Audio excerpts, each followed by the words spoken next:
the findings will be transparent. They will be released to the American public.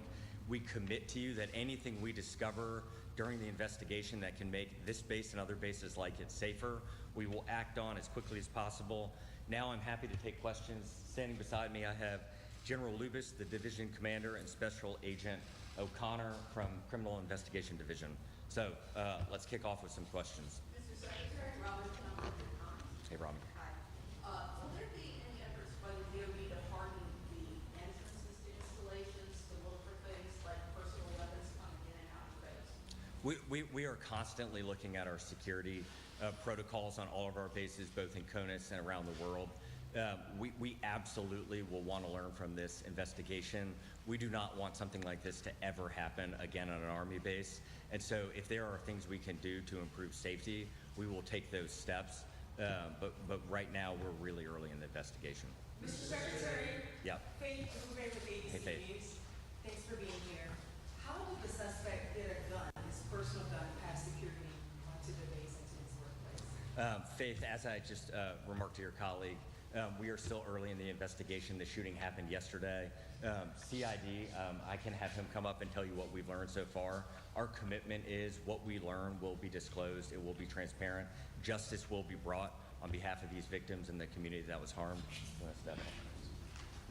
Hey, good morning. As the Secretary mentioned, this is still an active investigation. We are still processing the scene with all the resources and capabilities that the Army's Criminal Investigation Division has to offer, which is immense. We have surged people from this entire region.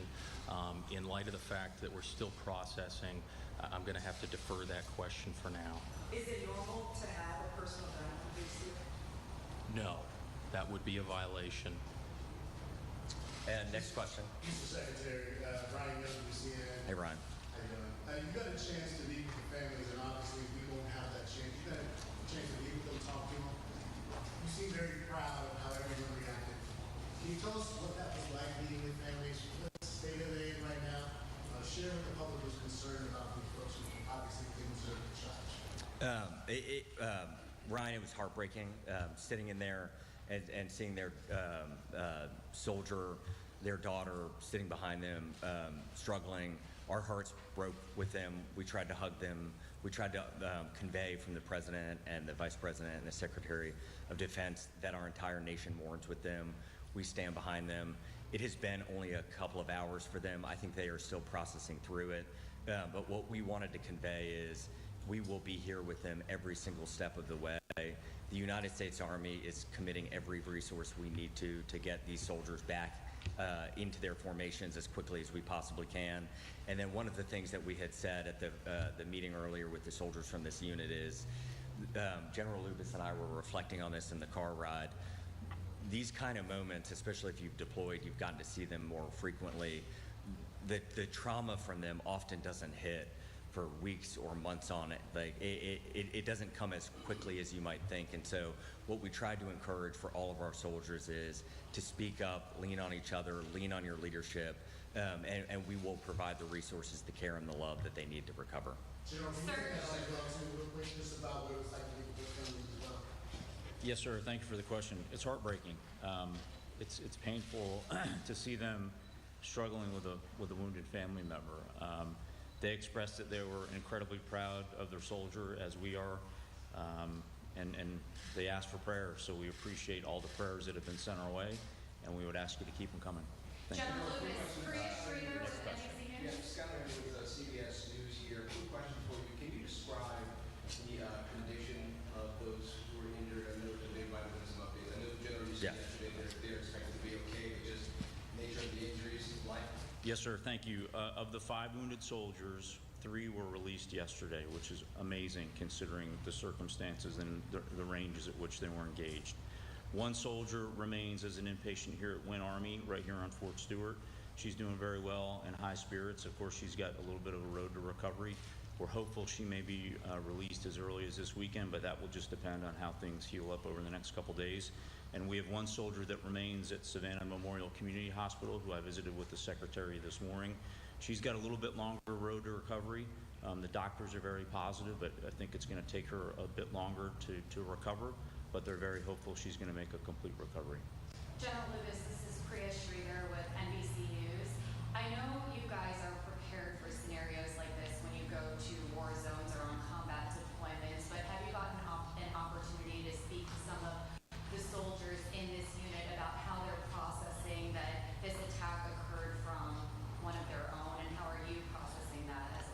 Yeah, I think we train for this on the battlefield, and it's a different situation when it happens on an installation with one of your own.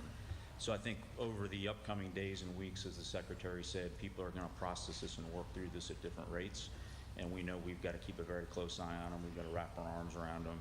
We've got a great community here, a great response. As you saw from all the folks the Secretary recognized this morning, the support from the local community, just amazing. So we feel that this demonstrates that we trained internally for the worst case scenario, and our doctors and our medics and our soldiers responded exactly as we trained them to do.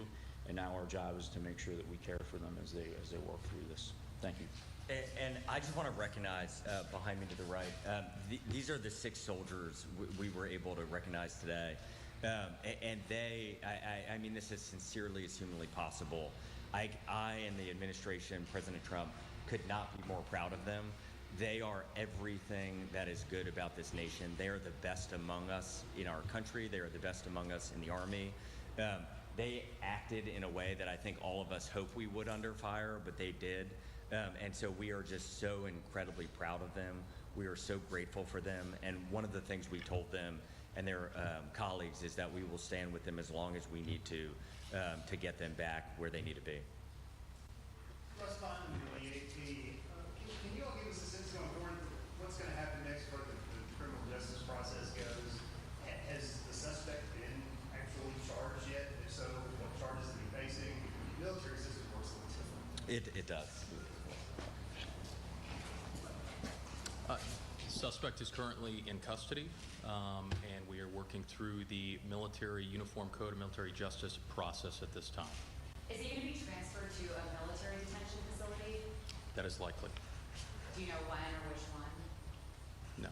You also talked about processing the scene. Can you tell us what's going on today with processing the scene? I imagine you're showcasing pictures. Can you just describe that for us? Certainly a tragic scene where our soldiers train, but the process of a scene would normally encompass digital evidence, forensic evidence, trace evidence, all of those things which our team is currently doing. And was this captured on video since it was inside the facility? I can't comment on that at this moment. Just a point of clarification from yesterday, we were told you, chain of command was not aware of the arrest for the DUI off base.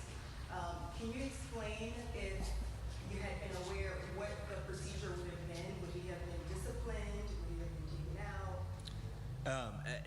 Because we are one day into the investigation, we can't reveal those kinds of things. I think what we try not to do is speculate or do hypotheticals, and so each soldier, each instance, we take very seriously. Something like a DUI or another issue that could occur in the community, that impacts how we treat that soldier in our formations. We want holistically powerful and controlled and competent soldiers, and so we are constantly reflecting on our mechanisms and procedures as an Army so that we're able to capture that information and hold soldiers accountable. Are they usually disciplined after an arrest? It varies based off the case. Any other questions? We got time maybe for one more question. Yeah. Jill Kovac from the Atlanta Journal-Constitution. General, could you speak at all, just to give some insight at all, acts of bravery that you've heard about in this episode? Yeah, sure. I think, as the Secretary mentioned, we have 6 incredible soldiers behind us, but this is just representative of the larger formation. Once the shooter was identified and a threat was identified, we had soldiers that immediately raced and tackled that soldier, wrestled the gun away, subdued him.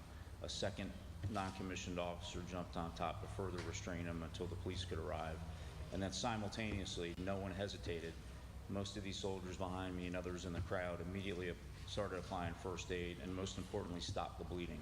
And when we spoke to the surgeons in the hospital, it was clear that the actions they took, primarily stopping that bleeding before they were loaded up into ambulances and quickly evac'd to Win Army Medical, certainly saved their lives. Are they back to work today? I'm sorry, are you back to work? Are they back to work, or are they taking some time off? Well, today is a day that we focused on bringing the brigade and the unit together so they could support one another, so we could, of course, get right back at it, but it's also a day where we're going to focus on ensuring that they're getting the support they need. Thank you. Lewis, can you give us a general sense of how long this all happened from that first shot fired when your brave soldiers were able to tackle the I can. It was an incredibly fast response, and I do attribute this to the training that this installation has done and the teams here have done. So at approximately 10:56, the incident was reported, and that went out over sort of an all-calls net. That triggered a lot of responses. That triggered our installation emergency medical services, our police, our fire, our emergency medical services to respond, but it's also monitored by the local community, and then we requested assistance. At 11:04, we locked down, initial lockdown of the installation, so that is pretty quick. That wasn't me, that was the director of DES and the garrison commanders that immediately made that right call and that decision. At about 11:09, emergency personnel were dispatched to treat the wounded. At 11:35, the shooter was apprehended by the soldiers and the law enforcement. Several behind us and several in the crowd that we recognized earlier. So really what that means, we had about 13 minutes after that first report, we already had people, ambulances, fire, fish and game, military police responded and were on the scene. And then we had local support from the amazing community here. We had the first SWAT team arrive from off post within 20 minutes on site, which is truly incredible. So we're incredibly grateful for the support from the community. I'm incredible for our leadership that trained our soldiers to react this way. And then as the Secretary said, we're incredibly proud of the soldiers themselves. Thank you. Unfortunately, that is all the time that we have. Thank you guys for coming.